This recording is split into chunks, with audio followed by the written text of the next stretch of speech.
Κάποια παιδάκια είναι υπερκινητικά, κάποια είναι απρόσεκτα και παρορμητικά.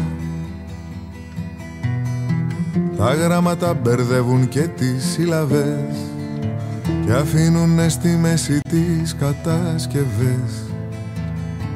Κάποια παιδάκια αναπτύσσονται αργά, άλλα δεν τρώνε, άλλα μιλάν πολύ σιγά. Άλλα γυρνάν από το σχολείο και λένε ψέματα, και άλλα τα έχουν καταστρέψει τα πενέματα. Όλα όμως κάποτε μετριούνται με τους άλλους, όλα μια μέρα προσποιούνται τους μεγάλους.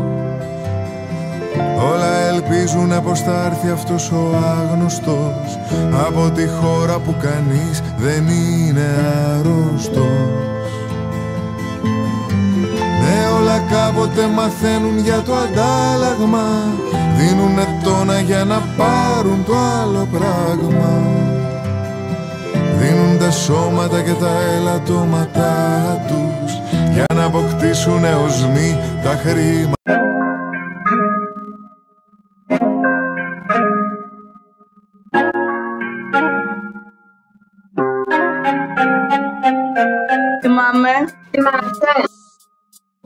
Θυμάστε την παιδική χαρά της γειτονιάς? Γέλια κρυπτοκούνιες. Θα ζεσταίνει ακόμα η σκέψη σου. Θυμάσαι? Do you remember? Αναμνήσεις, παιδικές αναμνήσεις, και δεν θα δει να ξανά ο χρόνος πίσω να γυρίσει. Ένα σωρό φωτογραφίες που μείνει στη μνήμη, μακάρι αυτή η αθωότητα να είχε μείνει. Θυμάμαι να λέμε τα μυστικά μας τη νύχτα σε μηνύματα. Θέλω να ακούω τη φωνή σου, να τη μαζέψεις σαν τραγούδι. Θυμάσαι? Do you remember? Πέρασαν τα χρόνια τα αγνά και τα ωραία που μας τα πιτσιρικάδες και γυρνούσαμε όλη μέρα. Ο νους ήταν μονάχα για χαρά και για παιχνίδι, ένα πολλό τις στιγμές και βλέπω τώρα τι αξίζει.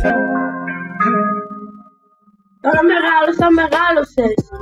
Όμως πάντα μαζί, σε ίδιες χρονίες, στις ίδιες χαρές, στις ίδιες λύπες. Θέλω να σε θυμάμαι για πάντα. Αθώα χρόνια δεν υπήρχε μίσος και κακία. Σκεφτόμουν πως να βγω να παίξω μπάλα στην πλατεία μαζί με τα παιδιά στη γειτονιά κρυφτό.